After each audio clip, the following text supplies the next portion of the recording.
China's consumption growth story is important to sustain tech firms like Alibaba, which rely on a strong user base.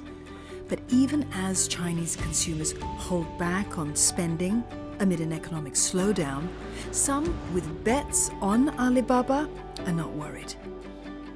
Alibaba is one of the representative of your what China call it as platform economy. In the longer term context, these are companies in China which can help them to easily scale. Brian Halim runs a financial blog where he documents his investment journey. He currently holds a number of Chinese stocks in his portfolio, including Alibaba, which he started buying in 2020 when the tech crackdown started. One good thing about Alibaba and Tencent is they have been trying to diversify their portfolio outside of China itself, right? So they've also undertaken this route, knowing the fact that growth is somewhat limited in China for them for now. So they've actually grown to more emerging markets like Turkey or South America, Asia, in order to basically boost and compete their presence there. Diversification is a theme many China-based firms are also tracking. Amid economic uncertainties, experts say there's a need to view China through a different lens. We're in an interesting moment of transition for China, where market expectations need to adjust to China's new growth story. We're not returning to the glory days of 8, 9, 10% growth. For a more advanced economy or an advancing economy, which China's now is, having around 5-6% growth, maybe moderating to around 3% by the end of the decade, is still a pretty healthy growth rate. Recovery in post-COVID China has lost some steam. Factory activity in April missed expectations as overseas demand remained weak. Retail sales grew, but also fell short of forecasts. The slower-than-expected fixed asset investments showed caution in infrastructure spending.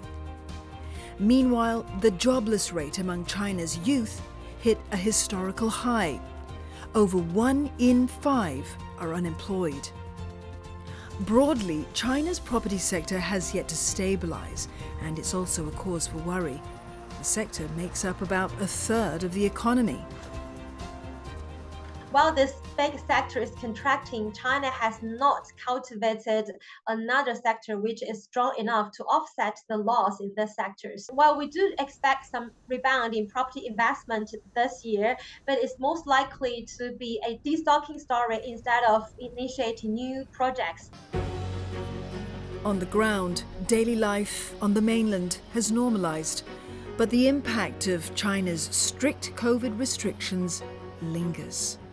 The uncertainty that was created by that type of an operating environment felt to me as though many kind of hit a pause button on decisions related to China, whether that was investing in something for their business already very active in the China market or making a new investment.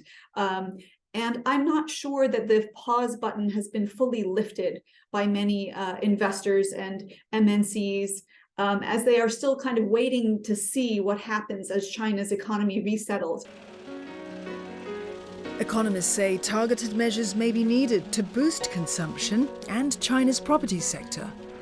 For now, new industries like the electric vehicle sector hold potential. China will continue to roll out more measures to boost the car demand, in particular the demand for the EVs, because China has been working quite hard in terms of the entire EV value chain. So now I think China even talking about to bring the EV to the rural areas, to install the charging points, for example, which may potentially boost the demand for the EVs in the rural areas. Experts say China will easily hit its around 5% growth target this year and even exceed it. OCBC Bank forecasts China to grow in the range of 5.6 to 5.7% this year. But to boost consumption in the long term, China needs jobs for its young people. I think this is something very important because the young people is the hope, for the whole nation in the next 5 to 10 years, right? I think this is something I think China is going to work on, going forwards. For most foreign investors, China's size and its role in global trade will remain a key draw. China does have a very big consumer base, and if you look at the policy intentions right now, one big policy focus is to revive domestic demand. So if that's the case, I don't think any international companies would just completely give up Chinese markets while moving to other countries. Investments related to the green transition around energy are also quite promising for China, because these are areas that are kind of importance for China as it looks to kind of grow and develop over the coming period in the near to medium term. Still, for investors like Brian, now is a time for a more prudent investment approach.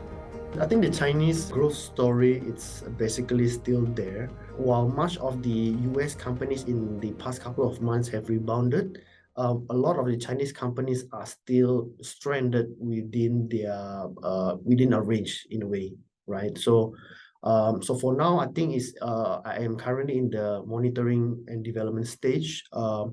Not much to add, but also there's also probably not divesting anytime soon.